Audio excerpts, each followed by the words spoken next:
चलिए आज मैं आप लोगों के सामने सीटेट एवं संस्कृत से जुड़े हुए या 10th हो 12th हो उन सभी में पूछे जाने वाले शब्द रूप से संबंधित सवाल के बारे में आप सबों के सामने आज मैं चर्चा करूंगा।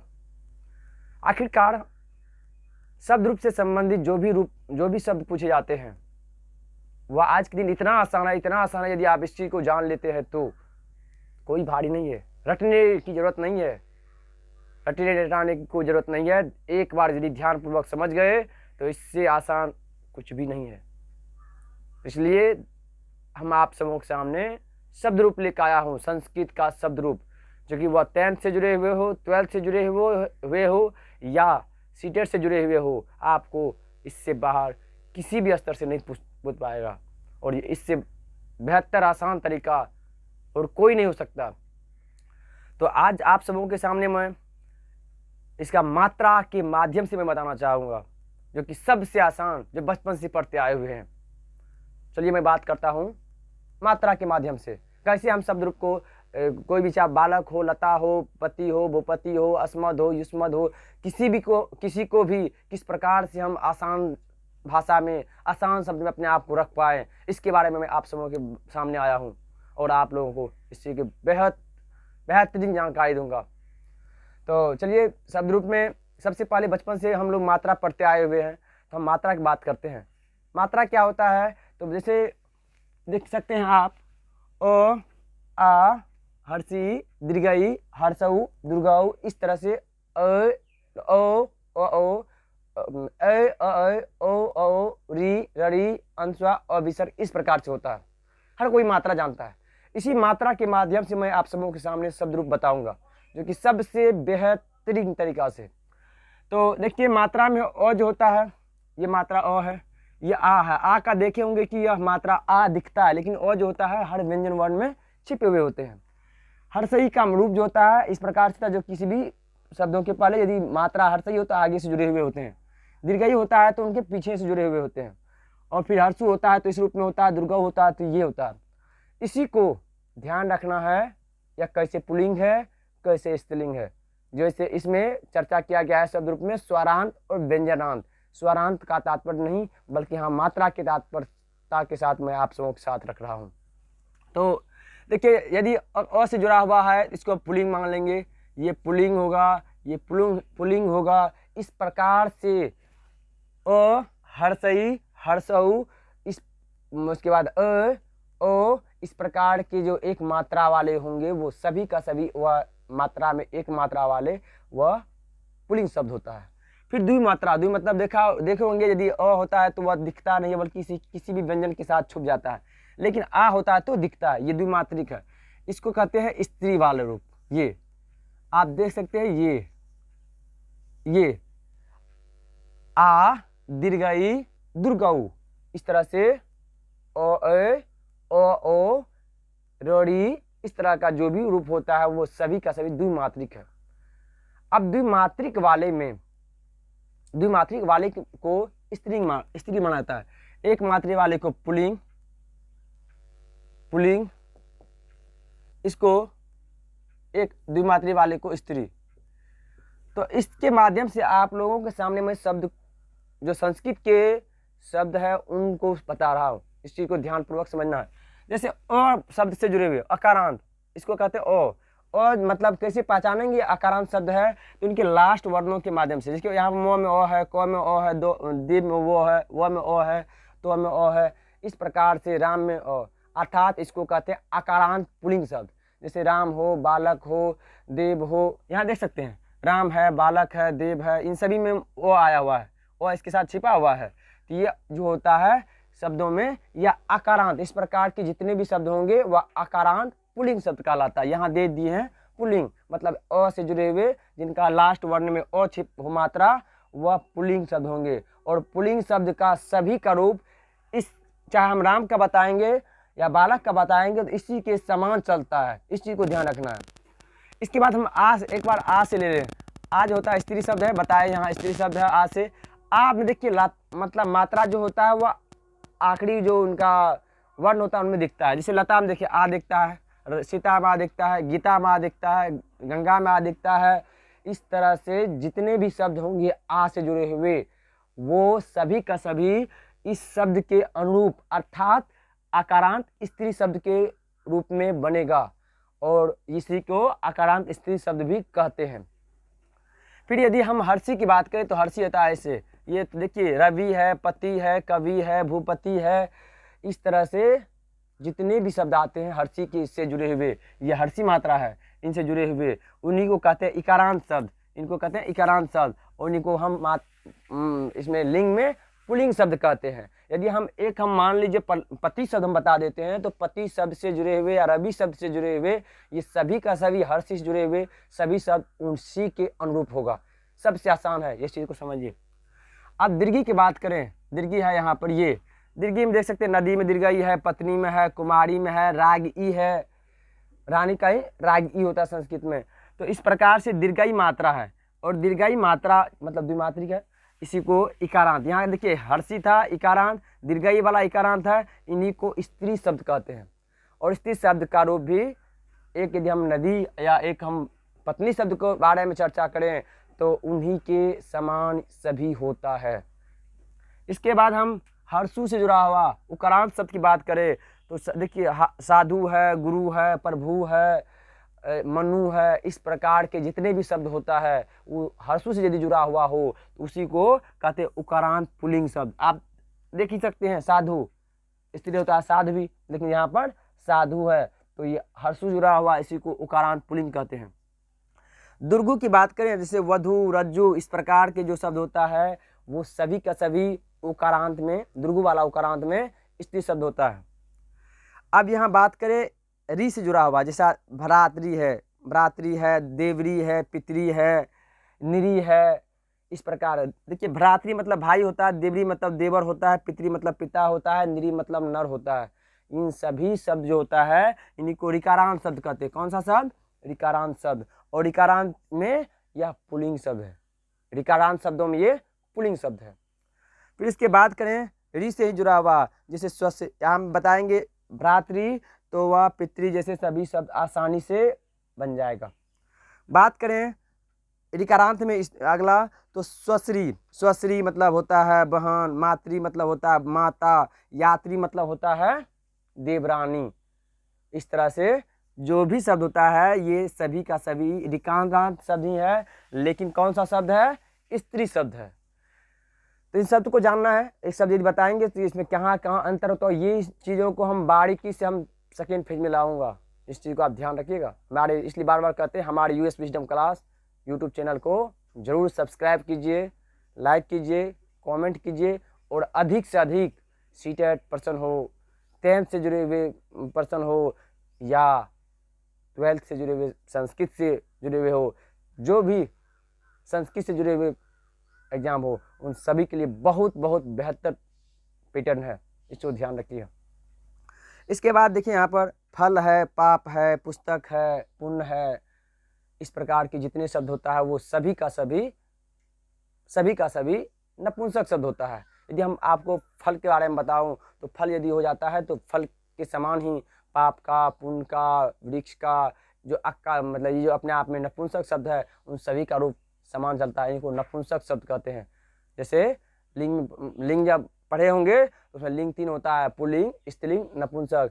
संस्कृत में, हिंदी में नहीं, हिंदी में 2 ही होता है, एक पुल्लिंग एक स्त्रीलिंग होता है, इस चीज़ को ध्यान रखिएगा।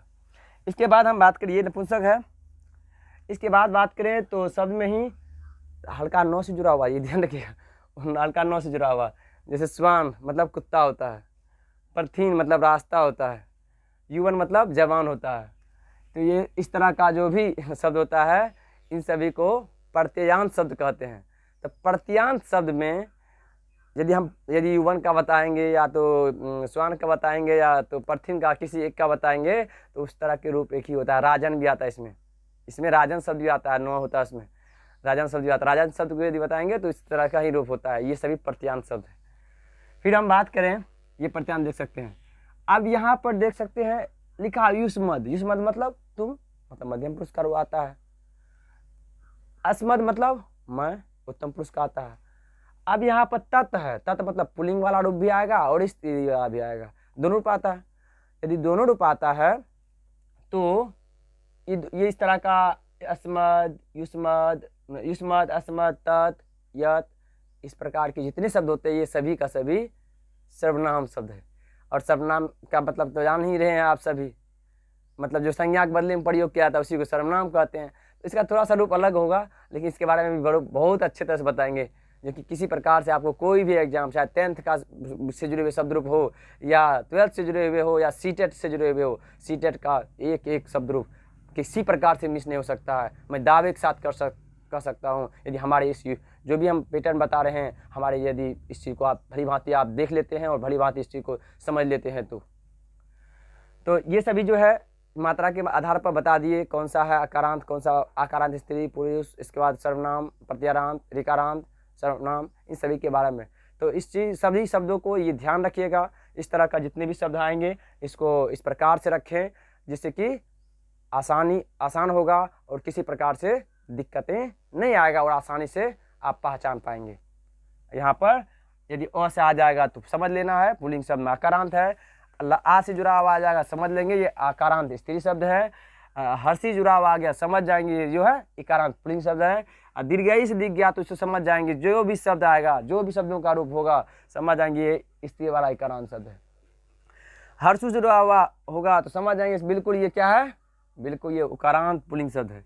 दुर्गु से जुड़ा हुआ रहेगा समझ आएंगे शब्द रूप के लिए संस्कृत के ये ध्यान रखिएगा और कुछ नहीं, यहाँ स्त्री शब्द है। यहाँ ऋकारांत में इस तरह का शब्द जुड़ेगा दिखेंगे या दिखाई देगा तो इसको ऋकारांत पुल्लिंग शब्द समझ लेंगे। अब इसका रूप कैसे है इसके बारे में हम सेकेंड जो इसका हम पाठ शब्द रूप का लेकर आऊँगा उसमें बारीकी से हम चर्चा जरूर करूँगा, इसलिए एक बार समझिए। ऋका इससे जुड़ा हुआ होगा तो स्त्री शब्द, फल, पाप, पुस्तक, सड़क, वृक्ष, इस प्रकार के जितने शब्द होंगे वो सभी नपुंसक, जिनका न तो पुल्लिंग न तो स्त्री, दोनों में से किसी का यदि नहीं दिख रहा हो या उसका पुल्लिंग स्त्रीलिंग का रूप नहीं हो तो नपुंसक के रूप का होता है। यहाँ पर इस तरह का रूप नौ से जुड़ा हुआ जिसमें नौ हलंत का नौ ध्यान रखना है, इस तरह का चाहे स्वान हो, परथिन हो, युवन हो, राजन हो, सभी ये प्रत्यांत शब्द। अब युष्मद, अस्मद, तत्, यत्, जो भी होता है ये सभी का सभी सर्वनाम शब्द। तो चलिए बात करते हैं, इन सभी शब्द को रखना तो है, इसी को मात्रा के आधार पर ध्यान तो रखना है, साथ ही शब्द रूप में जरूरतें किस चीज़ का आएगा, किस चीज़ का जरूरत होगा मूलतः।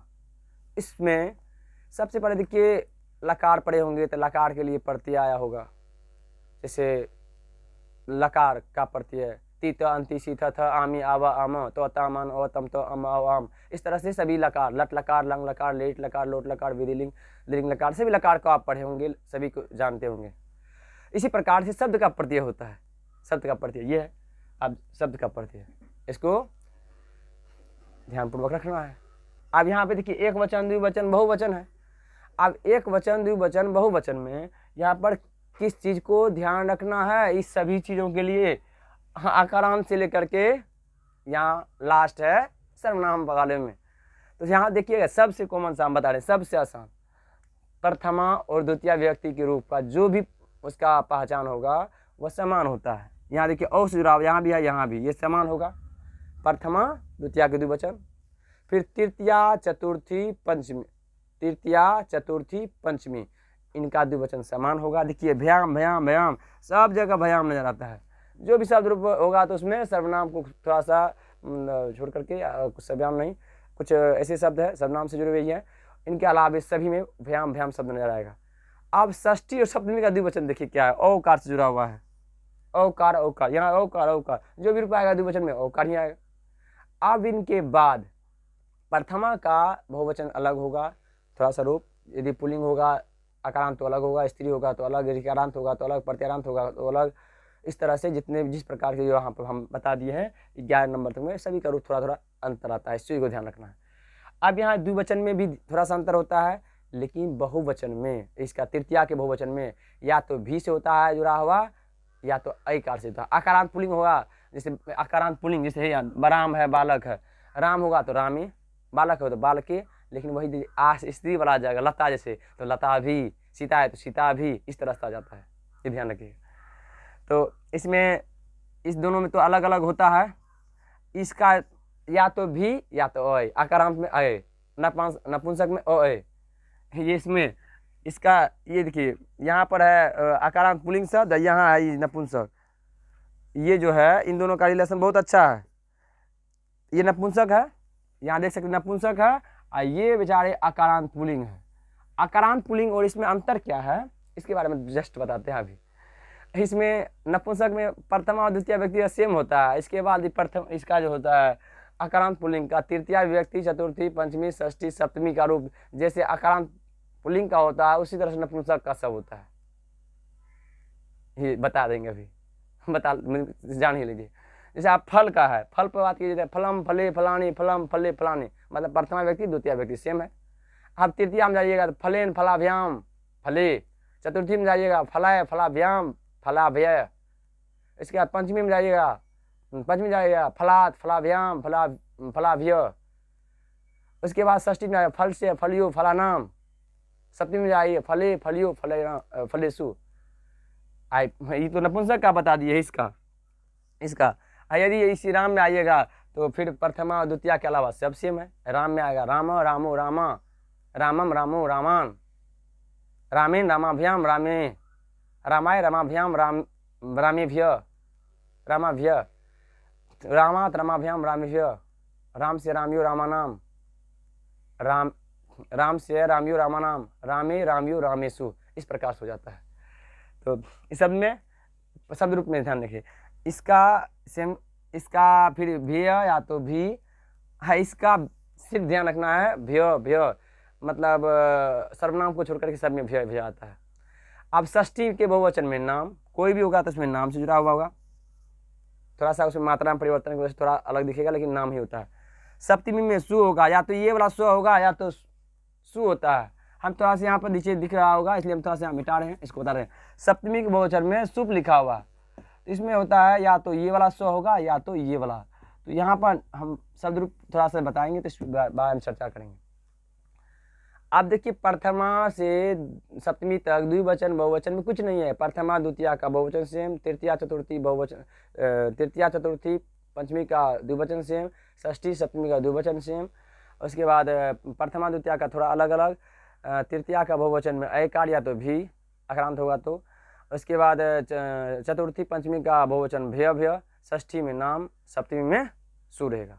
अब यहाँ ज़्यादा ध्यान किस पर देना है, तो सभी का प्रथमा विभक्ति से जुड़े हुए एक वचन पर, मतलब सभी का प्रथमा से सप्तमी तक जो विभक्ति है उसमें एक वचन पर।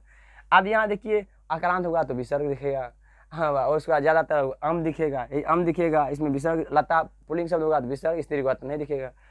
इसमें जो तृतीया का एक वचन में कुछ नहीं, आक्रांत है, जो शब्द बताए हैं एन दिखेगा, बालक है तो बालकिन, राम है तो रामेन, फल है तो फलेन। अब वहाँ पर स्त्री वाला थोड़ा सा अलग दिखेगा। अब सीता है तो सितिया, लता है तो लतिया, इस तरह से।